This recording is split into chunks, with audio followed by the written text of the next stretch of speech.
What's up, metal and heavy music fans? It's FlightOfIcarus again from metaltrenches.com. As always, please do subscribe to the channel and give the video a like if you enjoy it. Follow us on social media, sign up for the mailing list, and head over to our Patreon if you are a regular viewer. But today it's time for another edition of Bands That Changed My Life, and this time it is the UK progressive metalcore, mathcore, djent, whatever band, Sikth, who have been really cool to watch over the years, and I'm definitely going to get into all that.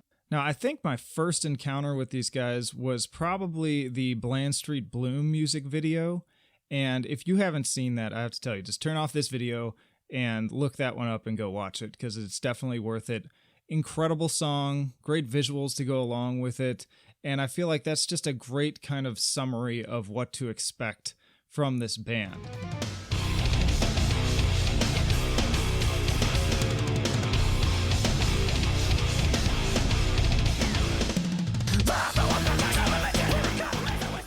And while I can't remember the exact details, this was during my college days.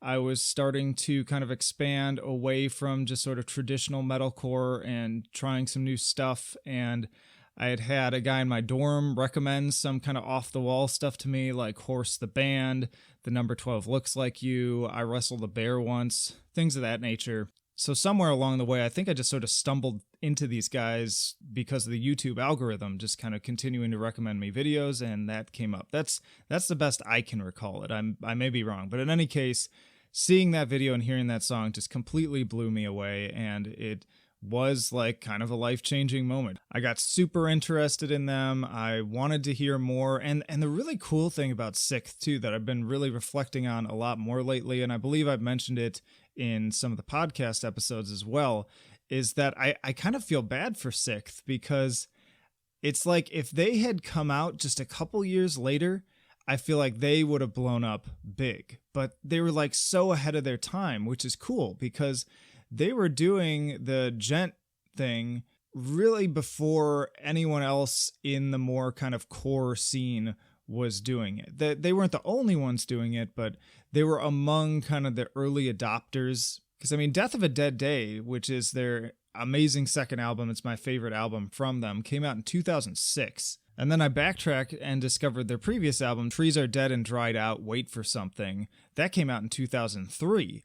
So they've been doing this since before I was out of high school, which is a pretty big deal. Especially when you consider that the self-titled Periphery album didn't come out until 2010. So it's like these guys were doing musically what Periphery ended up doing and just blowing up big with, but they were doing it 7 years before them and doing it extremely well and potentially in even more complex fashion. So again, it's like if they had just waited a little bit longer, if they had just gestated a little bit longer, just kind of sat on it, I think that these guys could be huge. They also have kind of the difficulty of just being from the UK. Not that there's not a scene out there, not that we don't have popular bands from there. Of course we do.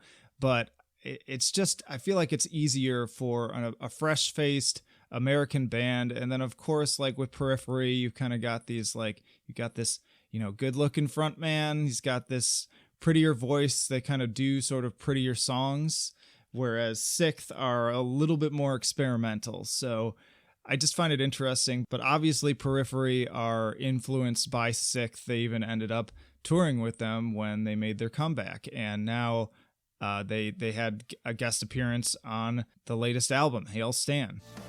They see you, they see me, they see all.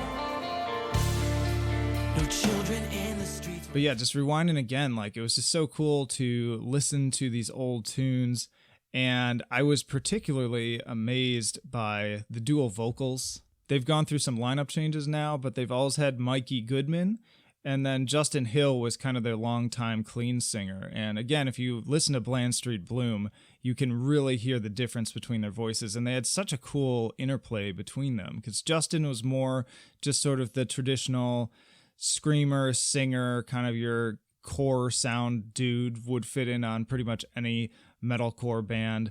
But then Mikey is just a madman. Like, this is where a lot of the experimental side of things comes in, because he's got this crazy, like, raspy growl that's sort of like his default, but then he does all these crazy voices, and it's just weird, and they've even been labeled corncore as a result of that, and honestly, I kind of like that label. I think it's kind of cool, because he does have this very sort of Jonathan Davis vibe to him, in that he does these kind of weird, just playing with his voice and trying new things all the time. And he also has dreadlocks too, so they even kind of look, they don't really look alike, but they have a similar vibe even to their aesthetic, if that makes sense. And if you really want to get a sense of how far Mikey goes with the craziness in his vocals, go back to the first album and listen to When Will the Forest Speak, which is basically just like a spoken word piece. And it's so bizarre, but it's one of my all-time favorite tracks from them, because it's just so emotional and impactful and bizarre and intense and kind of frightening, but it also like grips you like really deep inside, and he does like a million different voices on it, and it's crazy to think that it's just Mikey. It's just Mikey doing his thing. Table, a chair, an internet nightmare. When will the forest speak? When all is dried up and way too weak. Wait for nightfall. It's so beautiful out here. Up high and away with oxygen love, I said. So yeah, this was a big deal band for me, and it was kind of cool too, because they were one of those bands where I was like, wow, this is a band that I love and just is so deserving of attention, but like nobody knows them. So they were kind of like my band. They're like this special little corner that I could enjoy. And maybe that was also an inspiration too in me forming this site on some level, because these are the types of bands I want to discover and get out there and, you know, release into the public so that they get the attention that they deserve. So I'm even hoping now, because they're a little bit bigger now, but still not so big that I'll bet people will watch this video and maybe still not be familiar with them. But yeah, they made a comeback in 2015 with their mini album, they called it Opacities. It's a 6-song thing, and it was really good. Like, it was a great comeback. I was not disappointed. The whole thing is really solid, but especially like the first 3 tracks are up there in my favorites, became sort of instant classics.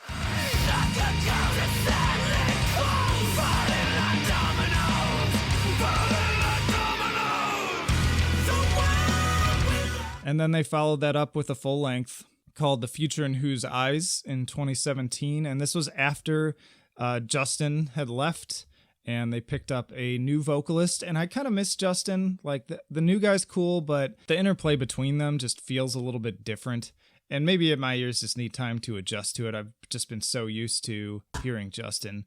But in any case, it was a good album. It was a little inconsistent.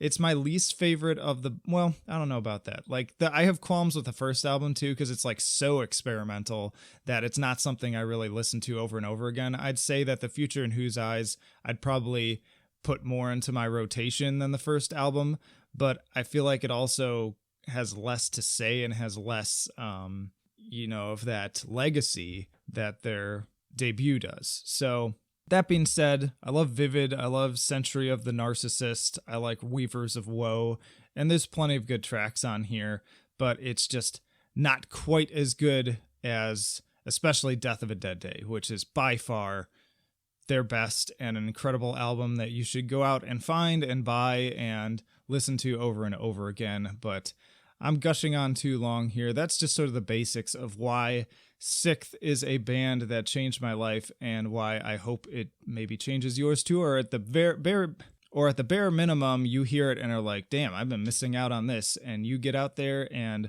not only do you pick up the albums and maybe catch them live, but you tell more people too, and we spread it virally as we do these days. But I think that's enough for now. Flight of Icarus signing off. I will see you in the trenches.